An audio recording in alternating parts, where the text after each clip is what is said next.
Baik, assalamualaikum warahmatullahi wabarakatuh. Alhamdulillahirrahmanirrahim. Wa bihi nasta'in wa ala umuri dunya waddin wa ala alihi washabihi ajma'in amma ba'du.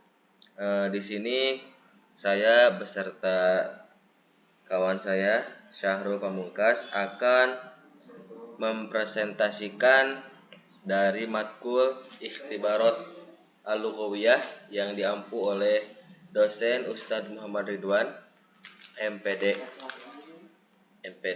dengan membawakan sebuah pembahasan penilaian acuan norma. Masuk ke pendahuluan. Pembelajaran identik dengan penilaian sebagai acuan dari hasil belajar peserta didik.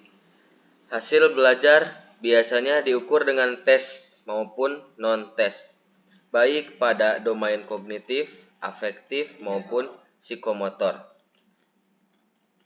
Pengolahan nilai-nilai menjadi nilai akhir peserta didik dapat dilakukan dengan mengacu kepada kriteria atau patokan tertentu. Dalam hal ini dikenal dua pendekatan umum yang dipakai dalam penilaian, yaitu penilaian dari acuan patokan dan penilaian dari acuan norma. Ini penjelasan ini diambil dari Ratna P dari UIN Surabaya. Sebelum melakukan proses evaluasi terlebih dahulu, kita harus melakukan pengukuran dengan alat yang disebut dengan tes. Hasil pengukuran dapat menggambarkan derajat kualitas, kuantitas, dan eksistensi keadaan yang diukur. Namun, demikian hasil pengukuran ini belum memiliki makna sama sekali apabila belum dibandingkan dengan suatu acuan atau bahan pembanding. Proses pembandingan inilah yang disebut dengan proses penilaian. Pengolahan hasil tes merupakan kegiatan lanjutan pengadministrasian ujian, yaitu memeriksa hasil ujian dan mencocokkan jawaban peserta dengan kunci jawaban untuk tes kognitif dan tes keterampilan. Terdapat dua pendekatan yang berlaku dalam penilaian hasil belajar. Yang pertama ada penilaian melalui acuan norma atau PAN, dan yang kedua ada penilaian acuan patokan atau PAP. Penilaian baru memiliki arti penting jika secara mahir digunakan oleh guru untuk maksud dan tujuan tertentu, seperti menilai kemajuan pengajaran, baik dampaknya terhadap guru, murid yang sama-sama terlibat secara aktif dan terarah ke tujuan dengan yang telah ditetapkan, maupun terhadap teknik penilaian itu sendiri dengan alat konsep bekerja. Mungkin itu pendahuluan dari penilaian acuan norma, dan sekarang akan masuk kepada metode PAN atau penilaian acuan norma yang akan dijelaskan oleh saudara Syahrul. Masuk ke metode penelitian. Metode penelitian berisikan jenis kajian atau penelitian yang dilakukan, data yang diperoleh, teknik pengumpulan data, sumber data dan analisis data, serta hal-hal lain yang berkait dengan cara penelitiannya. Metodologi dipaparkan dalam bentuk paragraf mengalir dan tidak dibuat numbering. Hasil dan pembahasan. Pengertian penilaian acuan norma. Penilaian acuan norma adalah penilaian yang dilakukan dengan mengacu pada norma kelompok atau nilai-nilai yang diperoleh siswa dibandingkan dengan nilai-nilai siswa lain dalam kelompok tersebut. Dengan kata lain, PAN ini merupakan sistem penilaian yang didasarkan pada nilai sekelompok siswa dalam satu proses pembelajaran sesuai dengan tingkat penguasaan pada kelompok tersebut. Artinya, pemberian nilai mengacu pada perolehan skor pada kelompok itu. Ada beberapa pendapat tentang pengertian penilaian acuan normatif, yaitu A. PAN adalah nilai sekelompok peserta didik siswa dalam suatu progres pembelajaran yang didasarkan pada tingkat penguasaan pada kelompok itu. B.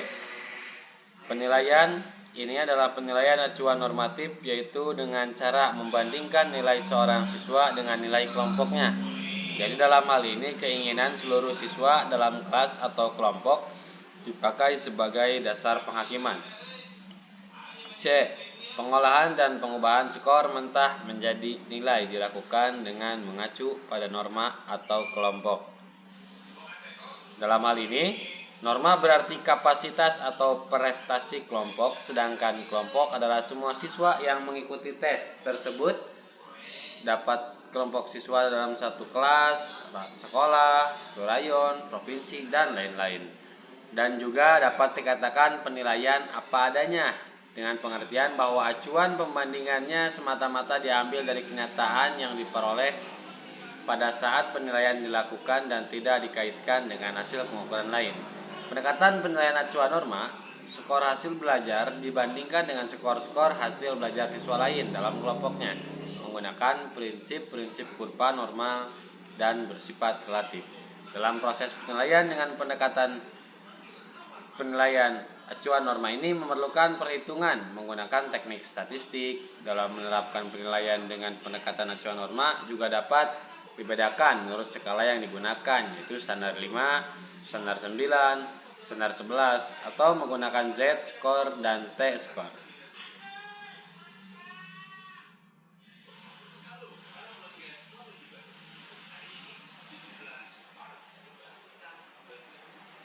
Ciri-ciri penilaian acuan norma dibacakan lanjut oleh Jam-Jam.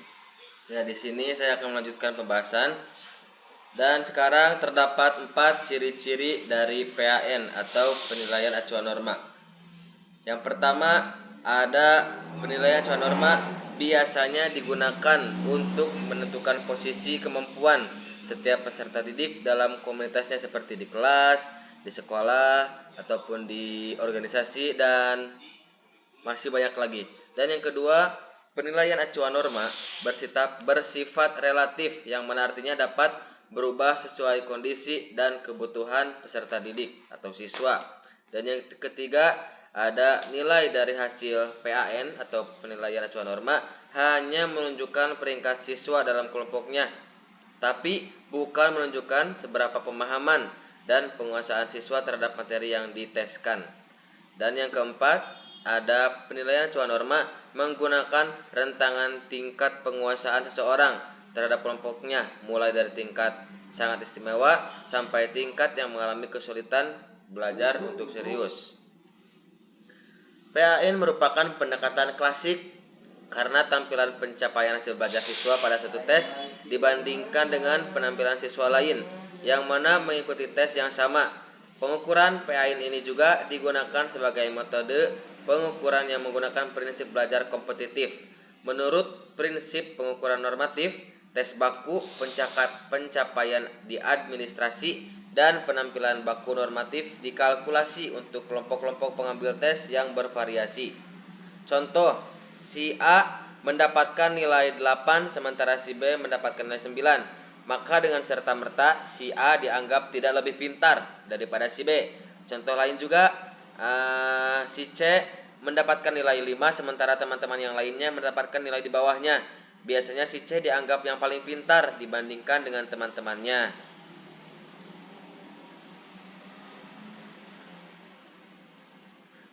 Kemudian di sini ada kelebihan dan kekurangan dari penilaian acuan norma. Yang pertama, ada kebiasaan penggunaan penilaian berdasarkan referensi norma atau kelompok di pendidikan tinggi.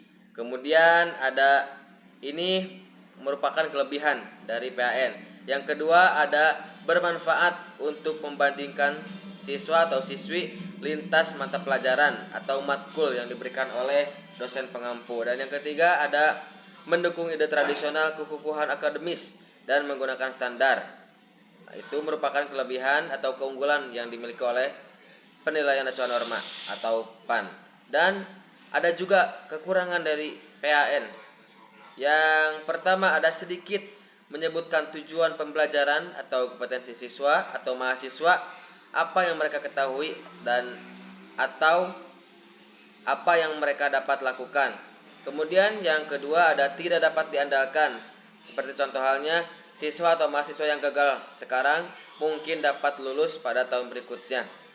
Dan yang terakhir dari kekurangan penilaian acuan norma atau PAN, kurang transparan karena hasil penilaian akhir tidak diketahui oleh siswa dan mahasiswa. Itu mungkin keunggulan dan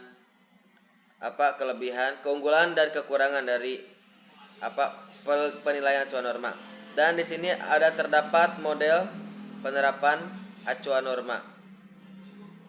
Penilaian yang menggunakan acuan norma pada dasarnya menggunakan kurva normal sebagai alat untuk membandingkan angka yang diperoleh setiap peserta didik. Patokan akan ikut naik jika hasil ujian peserta didik mendapat nilai yang baik, dan patokan bisa ikut turun jika hasil ujian peserta didik mendapatkan nilai yang kurang baik.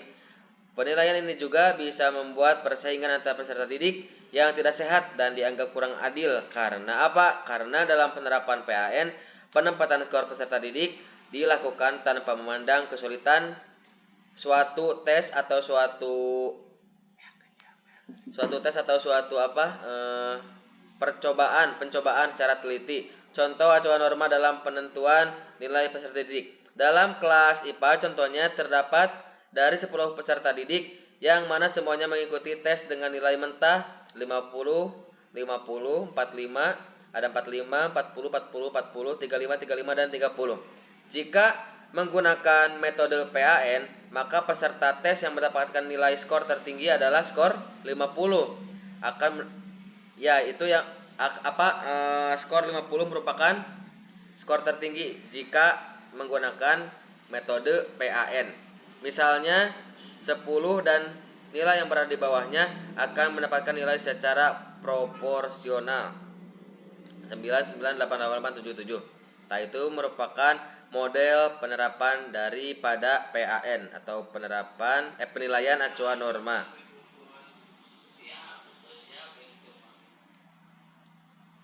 Mungkin itu pembahasan dari kami tentang penilaian acuan norma. Selanjutnya ada kesimpulan.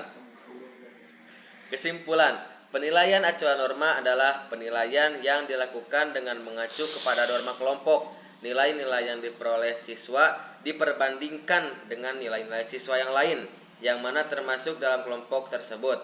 Penilaian acuan patokan adalah merupakan pengukuran lain dengan menggunakan acuan beda. Dalam pengukuran ini, pengukuran PAN, penampilan siswa dikomparasikan dengan kriteria yang telah ditentukan terlebih dahulu dalam tujuan instruksional, bukan dengan penampilan siswa yang lainnya. Baik, mungkin terima kasih atas perhatiannya. Kami ucapkan mohon maaf atas segala kekurangannya. Syukron. Assalamualaikum warahmatullahi wabarakatuh.